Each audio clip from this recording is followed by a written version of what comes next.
भागवत जगन्नाथ दास कहले मो माया मते गोचर मो नाम जेणु माया धर हे ठाकुरे आपणकर नाम मायाधार अछि माया रे समस्त को बसवर्ती करंती ठाकुर मते मध्य आपण बसवर्ती कलेनी हला प्रभु एथर कहि देबी नहीं बोलो रंगाधर हसु मधुसूर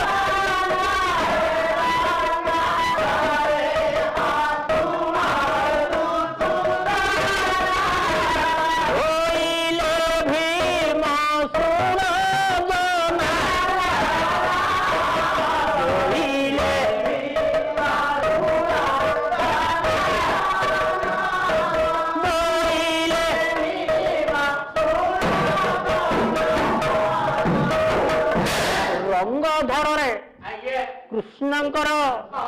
कारिया मुह नाली ओठ से ओठरे हसीदे कहले भीम भल कथा तद्य कहवा कथा कहीदे ठाकुर को हाथ जोड़िले कहले ठाकुरे मु तो कहबी कहली आपण शुणिबे हेले आपण काहेकि हसुछंती एहीपरि गोटिए निराट सत्य कथा कहवा बेले गुप्त कथा घर कथा प्रकाश करिया बेले हसिले मन बड़ दुख होउछि भीम से कथा भी तो जना अछि कि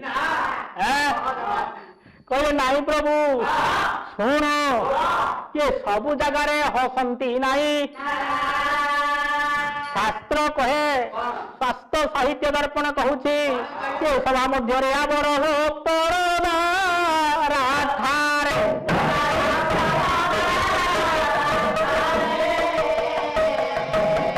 मुनि को आदर गुरु जनंत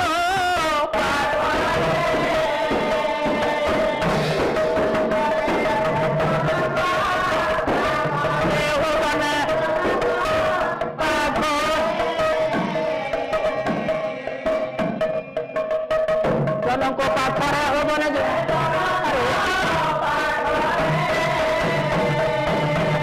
सभा मध्य आवर परदारा ठारे मुनिब आगरे गुरु जन पाखरे मुनिब आगरे मुनिब पाखरे हसंती नाही पिता माता पाखरे बयवृद्धि हेले हसंती नाही सभा मध्य हसंती नाही पाठ चर्चा करिया बेले हसंती नाही हेला रे भीम तू हूँ प्राणर बंधु मु हूँ प्राणर सखा मु हूँ प्राणर ठाकुर तू हूँ प्राणर बंधु हे भीम हसीदेली हेला तू प्रकाश कर कौन नहीं कहले बोले भीम शुण जनार्दन जे धर्म राजा मो देव सम ये धर्मराज युधिष्ठिर बड़ भाई भीम युधिष्ठिर तार कथारे आमे पांच भाई चलुछु से बड़ भाई नीच कर्म से नीच कर्म हला कौन जे धर्म राजा मो ज्येष्ठ भाई जे देव सम जाज्ञाकारी आमे भ्रात गण एड़े बड़ प्रभु होई एड़ी की बड़ प्रभु होई पापिनी पांचाली पाद मंचालंती कि कही विभावग्राही ये भावग्राही ठाकुर पापिनी पांचाली पाद मचालंती पाद घसंती से कथाटा कौन कहबी भावग्राही ठाकुर यही आमर जी भार्या आमर जी स्त्री तार पाद आम घसवा ना आम हूँ धर्म राज्य बसवास कर पांडव पांच भाई आमर स्त्री हूँ द्रौपदी तार पाद घसवा भल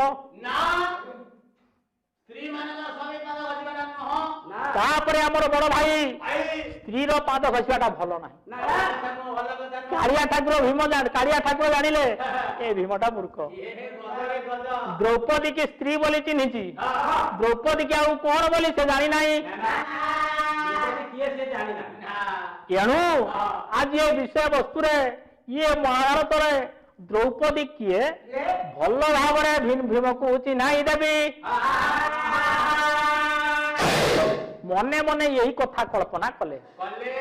कहले भीम को उत्साहित सहित पचारे कौन है कह कहले द्रौपदी मुखे लाज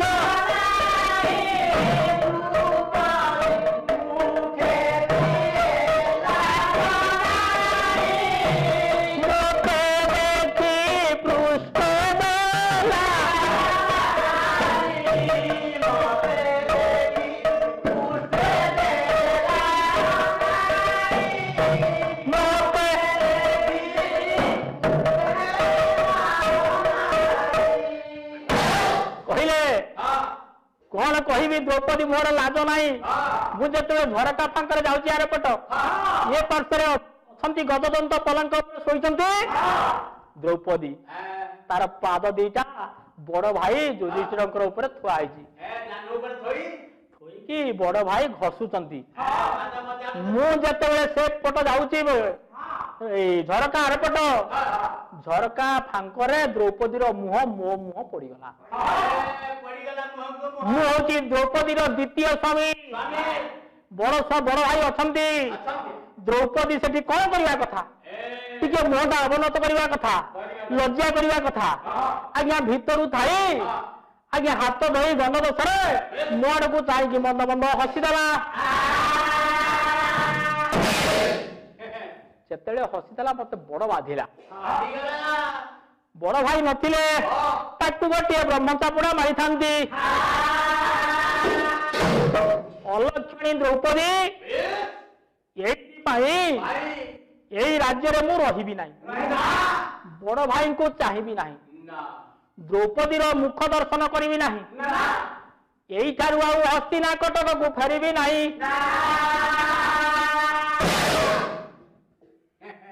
कालिया ठाकुर बड़ अड़ुआरे पड़े कहीं तो युद्धटा हेब ये भीम हाथ में किसी कार्य समापन हम भीम जदि फेर ना भीम जदि रहा महाभारत युद्धटा हेब कालियार मुंड घूरीला ये कालिया कृष्ण कहले ये भीम को रखा हेब द्रौपदी को चिन्हवा हेब बड़ भाई युधिष्ठिर को चिन्हवा हेब टिके नीरव की रहिले चिंतारे रहिले कौन कहले ये भीमर मुंडटा चिंतित हब आउ जीव नाही हस्तिनाकटक छाड़ी कि भीम आउ फेरब नाही भाभी भाविका गोटे कथा स्थिर कले सी कहले कौन ये भीम शुणु गोटे कथा सी अल्प दिने हम हो भारत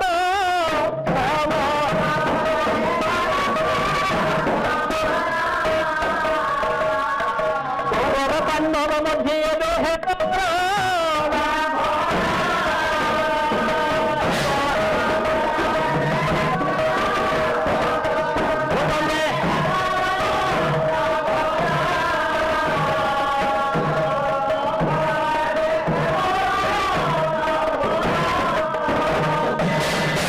भीम जानी ना कहीदेला कालिया ठाकुर कहले भीम अल्प दिन अच्छे टिके अपेक्षा कर तू हस्तिनाकटक छाड़ी जा ना कौन हम भारत बोली गोटे युद्ध हम भारत समर हम गोटे पाखरे रहिबे तमे आ गोटे पाखरे रहिबे कौरव 100 भाई गांधारी 7 पुत्र 100 भाई कुंतीर 5 पुत्र 5 भाई गोटे पटर रहिबे 5 आ गोटे प्रकार रहिबे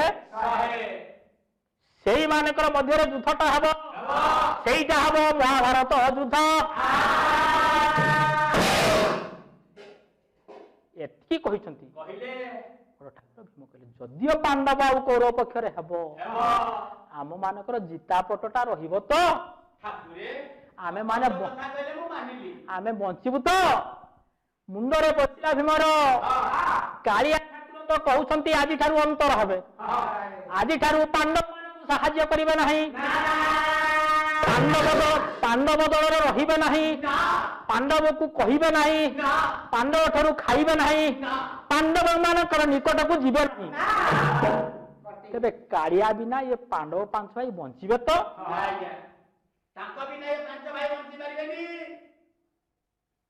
कहले बड़ अड़ुआर पड़ा कौन करी ठाकुर पाद दीटा जाकि पुणी धरले कहले भावग्राही हे अंतर्यामी कालिया ठाकुर कुह ये भारत समर जय हेब किए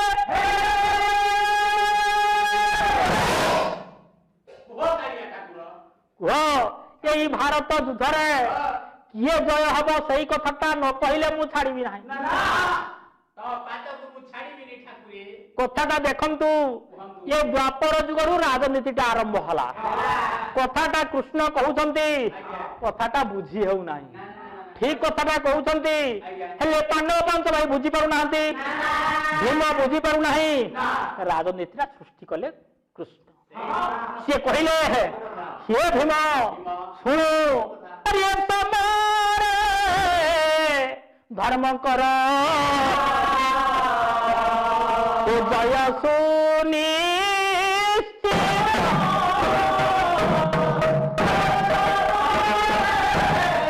धर्म कर जय सुनी केवल धर्म सुनी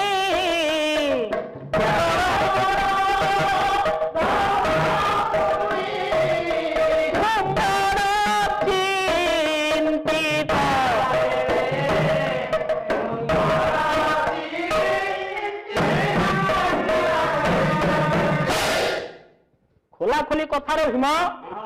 धर्मर अधर्मर पराजय धर्मटा सबुठी जय करिवो हेले अधर्म जय करिवो ना भीम ठाकुर पुणी बुझिले मु तो मिछ कथा कहबा को बसिथिली मिछ कहले तो अधर्म हबो पांडव पांच भाई पाखरे अधर्म अछि हे ठाकुर तेरे आमे जय करिवु ना हारिबु हे अंतर्यामी प्राणर ठाकुर भावग्राही कृष्ण तमे खोली की कहि दियो पांडव माने जय करिवे कि कौरव माने जय करिवे कहि देले कहले टिके नीरव रहिले कथाटा केमिति आज्ञा व्यस्त करे पकोची भीम को टिके मुहटा गाड़ीले मुह को तळकु करी कहले ये भीम भाबिबाकू हेबो मते आभार भविष्य बाणी हो भविष्य ये भीम आबिबाकू हबो ये कथा मु कहि परिबि नाही तो टिके चिंता करने को हम चिंता करिले कहीं तुम पाखे कहबी तेणु भाविबा हेब मते भविष्य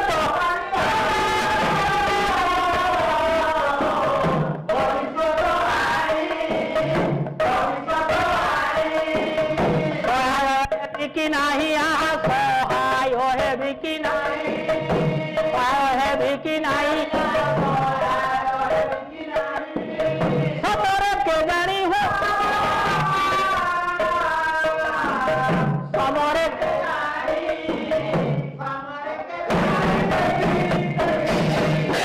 सहाय है कि नहीं के जानी तुम पाखे रही कि नहीं के जानी यही कथाटा मु तुम मान को प्रकाश करि नहीं भीमकर मुंडरे वज्र पड़ा कथाटा भारी होकी रहिला भीम मीमांसा पहुंची पारा ना किंतु सत्य कथाटा शुणिला कौरव पांडव मध्य युद्ध हम ये युद्धर किए हारिब किए जितब जानी पारा ना कर कौन काया ठाकुर खाली छानिया होती उच्छन्न होती जीवाई कथाटा आदाय कर भीम किमिति कहले ठाकुर को छाड़िले ना कहले बड़ ठाकुर हे कृष्ण ठाकुर न कहले मु छाड़बी ना मते कहि दियो तापरे मु तुम छाड़बी कहले हला कहूची ये भारत समर हब तुम माने युद्ध करिव हेले युद्धटारे जय हब धर्मर तमे मानकर जय हब कि कौरव मानकर जयटा हब मते भाविबाकु हबो वर्तमान मु तुम पाखरे प्रकाश करि परिबि नाही। या सुनी भीमंकर अरे ताळु सुखी गला धार धार होई नेत्रु लोतक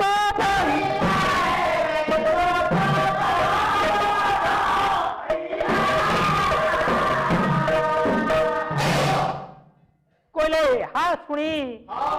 भीमंकर ताळु सुखी गला। भीमंकर छानिया रे आज्ञा होश पड़ी गला परी लागिला। ज्ञान शून्य हेले जोटा को झाड़ आज्ञा श्रम झाड़ कहती शरीर हृदय गम गम गम गम सेद बाहरला। कहले प्रभु कुह कौन है युद्धर जय कर किए? शुणी भीमंकर ताळु सुखी गला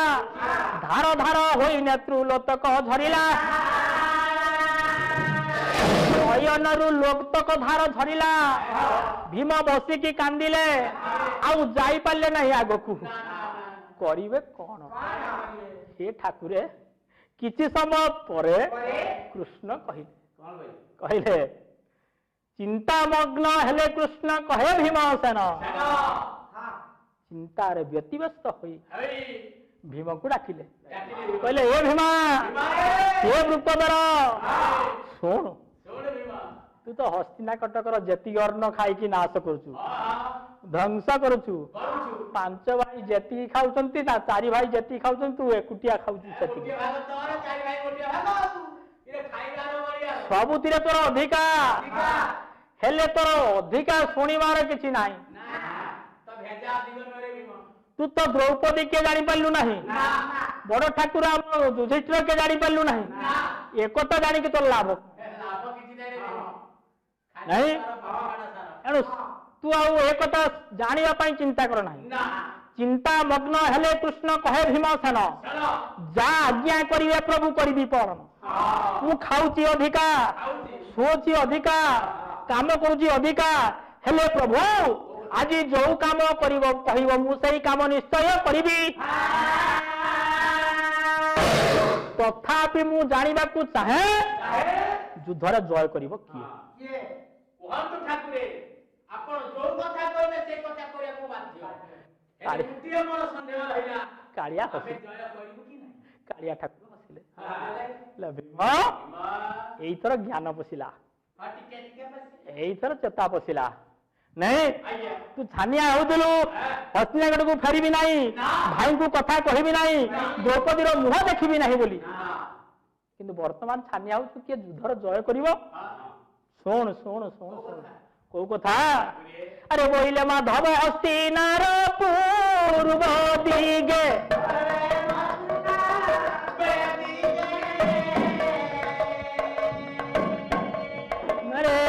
विराट पिपली वृक्ष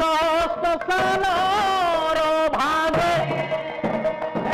श्मशान भागे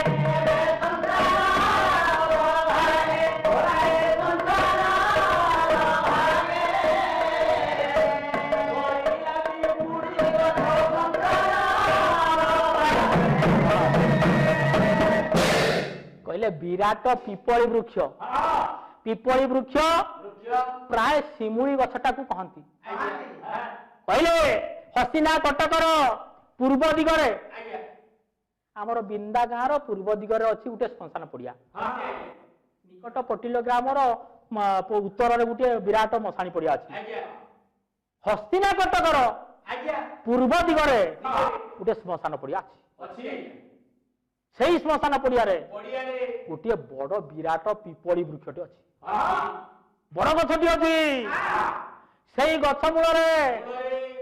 विराट मशाणी अच्छी। मशाणी कहले भूत महीष को जी डराए अनेक रूप देखाए अनेक चित्कार करे यही पर विराट मशाणी अच्छी ये भीम से श्मशान पड़िया को जीवु से मशाणी भूमि को जीवु से पिपली वृक्ष चढ़ू केते चढ़ू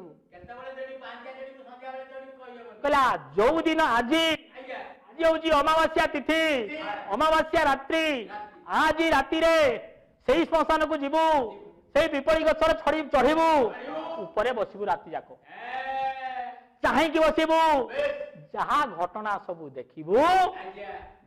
ଭାରତ ଯୁଦ୍ଧରେ କଣ ହବ କଣ ନାହିଁ ସବୁ ଜାଣିବୁ ଜାଣି ପାରିବୁ କାଲି ସକାଳ ଆସିକି ମତେ ପୁଣି କହିବୁ ଭୀମ ଯା ଚାଲି ଯା ବଡ ଠାକୁର ଭୀମ ହାତ ଥିଲେ କହିଲେ ମରିଯିବି ପଛ ପ୍ରଭୁ ଛାଡ଼ିବି ନାହିଁ ନା ଯଦିଓ ଭାରତ ଯୁଦ୍ଧରେ କିଏ ଜୟ କରିବ କିଏ ହାରିବ କଣ ହେବ ସବୁ କଥା ରାତିକ ଭିତରେ ଦେଖିବି ଜାଣିବି ବୁଝିବି ଶୁଣିବି ନ ଯିବି କାହିଁକି କାହିଁକି ଯିବି ନା ଠାକୁର ଦ୍ୱାପର ଯୁଗରେ ସବୁଠାରୁ ବଳବାନ ହଉଛି ଭୀମ ଭୀମ 52 ଭାର ଗଦା ଧରୁଛି ଭୀମ ଭୀମ ତାର ପୁଣି ଭୟ ଅଛି ନା ହେଲେ ଶୁଣିଲା କ୍ଷଣି ଶ୍ମଶାନ ଭୂମି ଭୂମି ମଶାଣି ପଡିଆ ବଢିଆ ସମସ୍ତଙ୍କୁ ଟିକେ ଛାତିଟା ଫୁଲି ଉଠେ ଆଜ୍ଞା ସମସ୍ତଙ୍କର ଟିକେ ଭୟ ଜାଗ୍ରତ ହୁଏ ଆଜ୍ଞା ଯେଡ଼ିକି ମଣିଷ ସେଡ଼ିକି ଭୟ ଆଜ୍ଞା ବଡ଼ ଠାକୁର ଭୀମକୁ ଟିକେ ଭୟ ଦକ ଦକ ଲାଗିଲା ହଁ ହେଲେ ଦିନ ବେଳରେ ଏସବୁ କଥାବାର୍ତ୍ତା ହଉଛନ୍ତି ଆଜ୍ଞା ସନ୍ଧ୍ୟାଟା ଧୀରେ ଧୀରେ ଧୀରେ ଧୀରେ ମାଡ଼ି ଆସିଲା ମାରି ଆସିଲା ସୂର୍ଯ୍ୟ ଅସ୍ତ ହେବ ହେଲେ ଠିକ୍ ସେଇ ସମୟରେ ଆଜ୍ଞା ଏତିକି କଥା କହିଦେଲେ ତୁ ଜାଣିବୁ କାଲି ସକାଳେ ମତେ କହିବୁ କହିବି ଭାବଗ୍ରାହୀ ଠାକୁର ଚାଲିଲେ ଚାଲେ ସନ୍ଧ୍ୟା ହେଇ ଆସୁଛି ଆଜ୍ଞା ଇଆଡେ ଚାଲିଲେ ଠାକୁର ଭୀମ ଚାଲିଲା କୁଆଡେ ଚାଲିଲେ ଭୀମ ଚାଲିଲେ ଆଜ୍ଞା ଯାଇକି ଘରେ ପହଞ୍ଚିବେ ଆଜ୍ଞା ଘରେ ଖାଇବେ ପିଇବେ ଶ୍ମଶାନକୁ ଯିବେ ଯିବେ ନାଇଁ ଆଜ୍ଞା ହେଲା ହେଲା ଆଜ୍ଞା ଯେତେବେଳେ ବାହାରି ପଡିଛନ୍ତି ହଁ ଘର ପାଖରେ ପହଞ୍ଚନ୍ତି ହଁ ଘର ପାଖରେ ହଁ ଘର ପାଖରେ ପହଞ୍ଚନ୍ତି ମା କୁ କହିଲେ ମା ଏଇ ତ ସୂର୍ଯ୍ୟ ଅସ୍ତ ହେବେ ହଁ ମତେ ଖାଇବାକୁ ଦିଅ ଦିଅ ମୁଁ ଶ୍ମଶାନକୁ ଯିବି ହଁ ମୋର ଗୋଟିଏ କାମ ଅଛି ଆଜି ବିରାଟ କାମ ଆମର ଅଛନ୍ତି ଠାକୁର ଭାବଗ୍ରାହୀ ଠାକୁର କହିଛନ୍ତି କଣ ମା କିଏ କୁନ୍ତି କୁନ୍ତି ଆଜ୍ଞା କୁନ୍ତିକୁ ହାତ ଯୋଡ଼ିକି କହିଲେ ମା ମତେ ଆଜି ଶୀଘ୍ର ଗଣ୍ଡେ ଖାଇବାକୁ ଦିଅ ମାଇଲ କୁନ୍ତି ମନା କଲେ କହିଲେ ସନ୍ଧ୍ୟା ବେଳେ ଖାଇବାକୁ ପୁଅ ମାନଙ୍କୁ ଦିଅନ୍ତି ନାହିଁ ହେଲା କଣ ସନ୍ଧ୍ୟାବେଳେ ମାଗୁଛି ବାପା ସୂର୍ଯ୍ୟ ଅସ୍ତ ହଉଥିବେ ଆଜ୍ଞା ସୂର୍ଯ୍ୟ ଉଦୟ ହଉଥିବେ ଆଜ୍ଞା ଚାରିଟା କାମ କରନ୍ତି ନାହିଁ କୋଉ କାମ ଆଜ୍ଞା ଭୀମ ବଡ ଗୋଡୁଆରେ ପଡିଲେ ପଡିଗଲା ଆଜ୍ଞା ମୁଣ୍ଡରେ ବଜ୍ର ପଡିଲା ପଡିଲା ମା କହିଲେ ମା ମାଇଲ କି କାମ କରନ୍ତି ନାହିଁ କୋଉ କାମ କରନ୍ତି ରେ ମା କିରେ ଶାସ୍ତ୍ର କଥା ଟିକେ ମନେ ରଖ କୋଉ କଥା ନହେଲେ ଅଲକ୍ଷଣା ଦୋଷ ଲାଗିବ ଲାଗିବ ଆଜ୍ଞା ଖାଇବା ପିଇବାକୁ ମିଳିବ ନାହିଁ ନା ସେଇ ଚାରି କଥା ହେଲା କଣ ଆରେ ସନ୍ଧ୍ୟା କାଳେ ଚାରି କଥା ହୋ କରିବ ବର୍ଜନ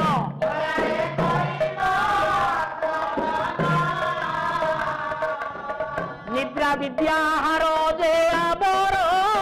ମୈଥୁନ ଆବର ମୈଥୁନ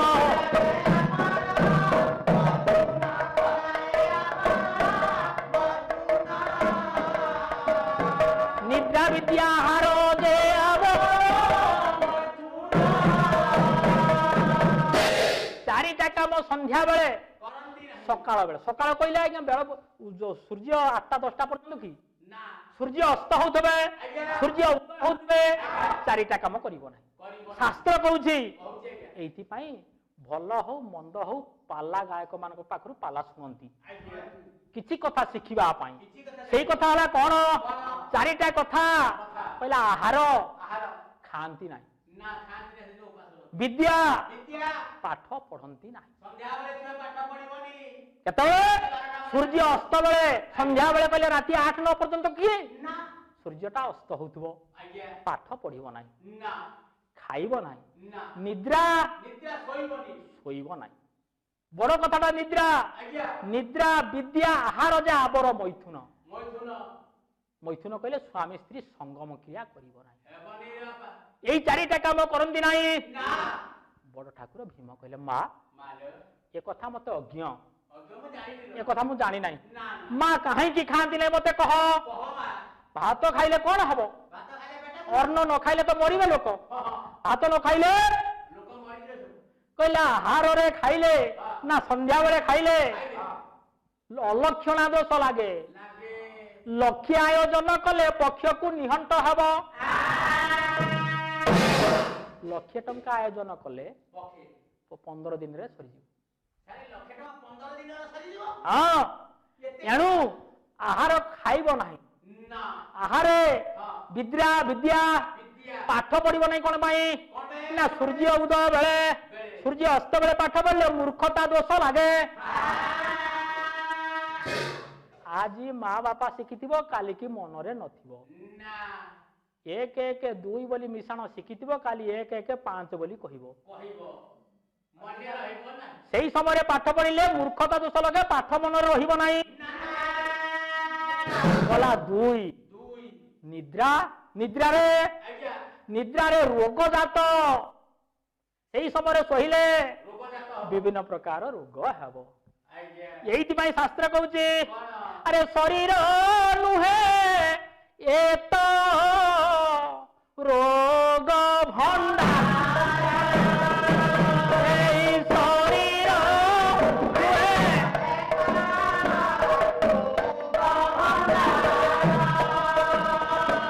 ସମନ ଜଗିଛନ୍ତି ଚଉପାଶ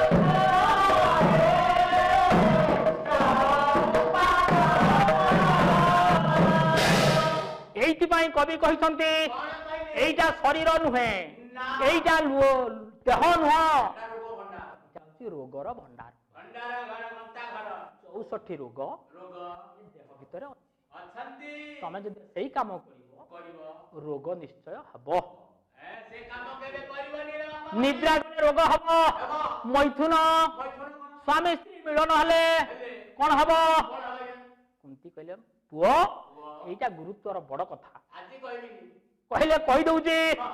ଯଦିଓ ମୈଥୁନ କ୍ରିୟା କରିବ କରିବ ଅପୁତ୍ରିକ ଦୋଷ ଲାଗିବ। ଇରେ ଛୁଆ ପିଲା କିଛି ହେବେନି ଅପୁତ୍ରିକ ଦୋଷ ଲାଗିବ ଛୁଆ ପିଲା କିଛି ହେବେନି ନା ସନ୍ତାନ ସନ୍ତତି କିଛି ହେବେନି। ନା ଏଣୁ ଏହି 4 କଥାଟା ବର୍ଜନ କରନ୍ତି। ଆଜ୍ଞା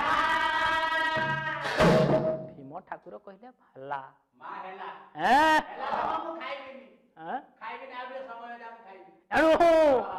ଶେଷ ହେଲା ଆରେ ଶେଷ ହେଲା ଦିନ ମଣି ହୋ ଦିନ ହେଲା ଶେଷ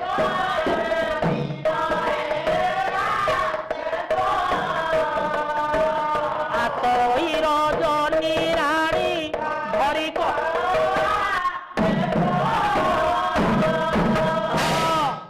ଦିନ ଶେଷ ହେଲା। ଦିନ ଶେଷ ମା କହୁଛନ୍ତି ମା କହିଲେ ପୁଅ ଶୁଣୁଛି ଆଜ୍ଞା ଦିନଟା ଶେଷ ଧୀରେ ଧୀରେ ଧୀରେ ହେ ସୂର୍ଯ୍ୟ ବୁଡ଼ିଗଲେ ସୂର୍ଯ୍ୟ ବୁଡ଼ିଗଲେ ହୁଏ କଣ ସୂର୍ଯ୍ୟ ଅସ୍ତ ହେଲେ ଧୀରେ ଧୀରେ ଧୀରେ ଧୀରେ ଅନ୍ଧାର ମାଡ଼ି ଆସେ। ତେବେ ସନ୍ଧ୍ୟା ସମୟରେ କଣ କରନ୍ତି? ସନ୍ଧ୍ୟା ବେଳେ ଚାଷ କରନ୍ତି ସନ୍ଧ୍ୟା ସମୟରେ ଆଜ୍ଞା ଦେବାଦେବୀଙ୍କୁ ଆଜ୍ଞା ଧୂପ ଦୀପ ନୈବେଦ୍ୟ ଦିଅନ୍ତି ଆଜ୍ଞା ସତ କଥା ନାହିଁ। ମା ମାନେ କରନ୍ତି ମା କହିଲେ ତୁ ସେ କାମ ସାରିକି ଆ ଆଜ୍ଞା ଖାଇବା ପିଇବା ମୁଁ ରେଡି କରିଥିବି ତୁ ଖାଇବୁ ପିଇବୁ ଭାବଗ୍ରାହୀ ଠାକୁରଙ୍କର କଥା ମାନି ଆଜ୍ଞା ତୁ ଶ୍ମଶାନକୁ ଯିବୁ। ଠିକ ଅଛି ମା ମୁଁ ଯାଉଛି ମନ୍ଦିରକୁ ଠାକୁରଙ୍କୁ ଧୂପ ଦେଇକି ଆସିବି ନାଇଁ ଆଜ୍ଞା ହେଲା ହେଲା ଧୀରେ ଧୀରେ ଧୀରେ ଧୀରେ କଲେ ଚାଲିଲେ ଭୀମ ଆଉ ଗୋଟିଏ ପଦ ପଦ ଆଜ୍ଞା ଗାଇବି ଆଜ୍ଞା ନୂଆ ପିଲା 3ଟା ବସିଛନ୍ତି ଆଜ୍ଞା ତଥାପି ଏ ହଉଛି ରାଗଟା ହଉଛି କାମଦି କାମ ଦିଏ ଆଜ୍ଞା କାମଦି ପରେ ବୋଲେ ଆଉ ହଁ ବୋଲନ୍ତୁ ଆଜ୍ଞା ନାଇଁ ଆଜ୍ଞା ନାଇଁ ଆଜ୍ଞା ଆଜ୍ଞା ଏଣୁ ପାଲାର ଢାଞ୍ଚା ସନ୍ଧ୍ୟା ଅର୍ଚନା ପାଇ ଚଳିଲେ ଭାବଗ୍ରାହୀ ସନ୍ଧ୍ୟା ଅର୍ଚନା ପାଇ ଚଳିଲେ ଭାବଗ୍ରାହୀ ଭୀମ ଚଳିଲେ ଶିବାରେ ଭୀମ ଚଳିଲେ ପୂଜାର ସାରି ସ୍ତବ ପାଠ ଉଚାରି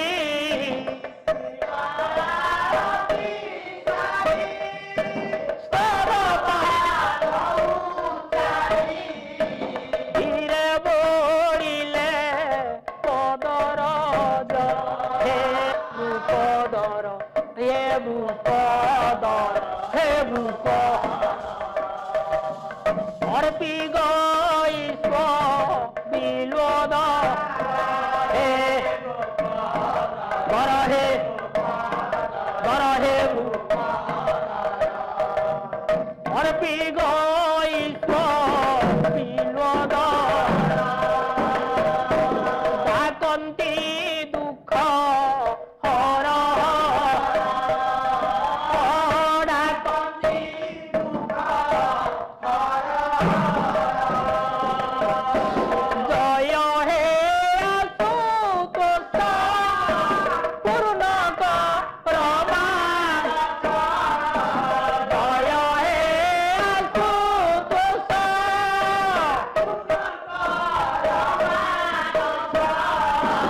ହେନ ପୂଜା ଭକ୍ତି ମୋର ହେ କର ହେ ମୁକ ଅର୍ପି ଗଇସ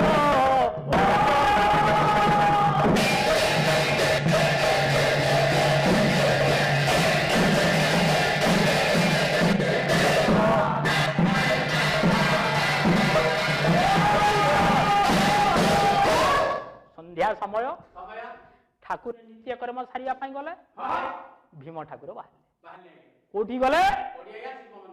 ଶିବ ମନ୍ଦିର ମନ୍ଦିରକୁ ଭୀମ ଗଲେ ହଁ ଜାଣିଲେ? ଶିବ ମନ୍ଦିର ରହନ୍ତି କିଏ ଆଜ୍ଞା ଦେବଦେବ ମହାଦେବ ହଁ ମା ପାର୍ବତୀ ହଁ ଆଉ ବୃଷଭ ବାହାରେ ବୃଷଭ ଷଣ୍ଢଟିଏ ଥାଏ ଆଜ୍ଞା ଭିତରେ ମା ପାର୍ବତୀ ସହିତ ଶିବ ଠାକୁର ଥାନ୍ତି ଆଜ୍ଞା ମନ୍ଦିରକୁ ଗଲେ ଗଲେ ସନ୍ଧ୍ୟା ସମୟ ସମୟ ସନ୍ଧ୍ୟା ଅର୍ଚ୍ଚନା କରିବେ ହଁ ପ୍ରଭୁଙ୍କର ନିକଟରେ ହାତ ଯୋଡ଼ିଲେ ଯୋଡ଼ିଲେ ଆଜ୍ଞା ଠାକିଲେ କଣ କହିଲେ ସନ୍ଧ୍ୟା ଅର୍ଚ୍ଚନା ପାଇଁ ଚଳିଲେ ଭାବଗ୍ରାହୀ ଭୀମ ଚଳିଲେ ଶିବାଳୟ ହଁ ବାଳେ ପୂଜା ଆରତି ସାରି ସାରି ପୂଜା ସାରିଲେ ସାରିଲେ ଆଜ୍ଞା କେମିତି ସାରିଲେ କେମିତି ଆଜ୍ଞା 108 ବେଲପତ୍ର ଦେଲେ ବେଲପତ୍ର କୋଉଠି ଦେଲେ ଶିବଙ୍କର ମସ୍ତକରେ କାଳି ଗାଈ କ୍ଷୀର ଆଜ୍ଞା ଢାଳିଲେ ମସ୍ତକରେ ମସ୍ତକରେ ଢାଳିଲେ ହଁ ଆଜ୍ଞା ଦୁଦୁରା ଫୁଲଟିଏ ଦେଲେ ଦେଲେ ଆଜ୍ଞା ଅର୍ପି ଗଇସ ବିଲୁଅ ଦଳ ଦଳ ବେଲପତ୍ର ଦୁବ ଘାସ ଆଜ୍ଞା ଅରୁଆ ଚାଉଳ ବୁଆ ଶିବଙ୍କର ମସ୍ତକରେ ଧରିଲେ ହଁ ଆଜ୍ଞା ପ୍ରଭୁ ଡାକିଲେ ଡାକିଲେ ଠାକୁରଙ୍କୁ କହିଲେ ପ୍ରଭୁ ମିଶ ମନିଷମ ଶେଷ ଗୁଣ ଗୁଣହୀନ ମହେଶ ଗଳା ଭରଣ ଗୁଣ